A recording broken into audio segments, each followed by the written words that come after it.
Magandang araw sa lahat, welcome po ulit dito sa atin channel ang Biyahe y Komida. Maraming salamat sa lahat ng nag-subscribe, indeed. Punta tayo sa atin topic, November 18, 2025.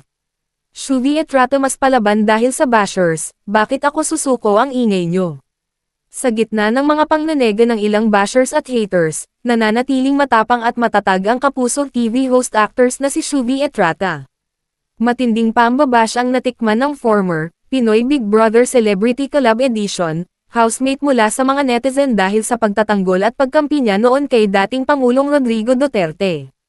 Ngunit sa kabila nga ng mga hinarap na pagsubok nananatiling positibo ang pananaw ng dalaga sa buhay lalo't marami rin ang nagtatanggol sa kanya sa social media. Sa katunayan, masayang ibinalita ng Kapuso actress sa Madlang People ang kanyang masayang vacation trip sa Japan kasama ang kanyang pamilya. Say ni Shuvi, nagsilbing mental health break sa kanya ang pagbabakasyon sa ibang bansa pagkatapos ang naranasang pambubuli at pangnanega sa social media. Kasama ko yung tita ko doon parang as my way of giving back to them kasi they're the first people talaga who believed in me, chika ni Shuvi sa panayam ng 24 oras. Nagpasalamat din ng bonggang-bongga ang dalaga sa kanyang mga fans and supporters na masayang nakipag-bonding sa kanya sa pamamagitan ng isang fan meet sa Quezon City. Thank you for your effort, time, and love. Sa lahat ng hirap sa mga panahong tahimik, sa panahong sobrang saya.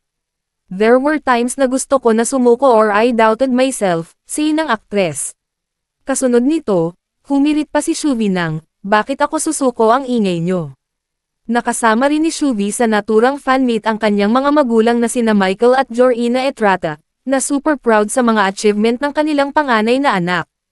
Nakikita ko naman na nag-e-enjoy siya.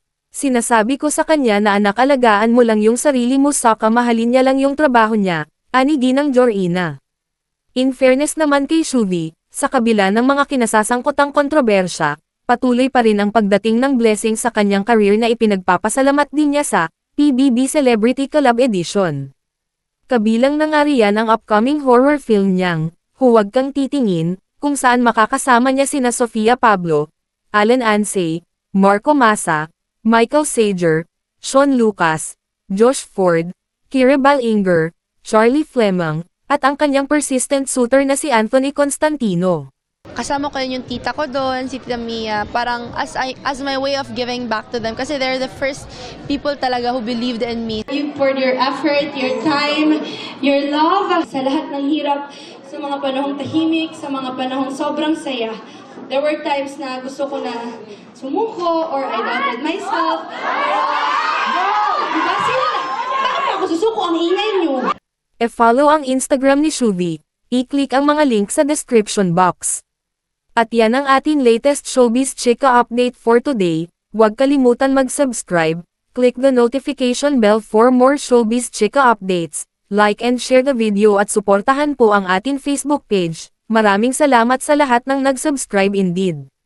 Magandang buhay sa lahat, adios!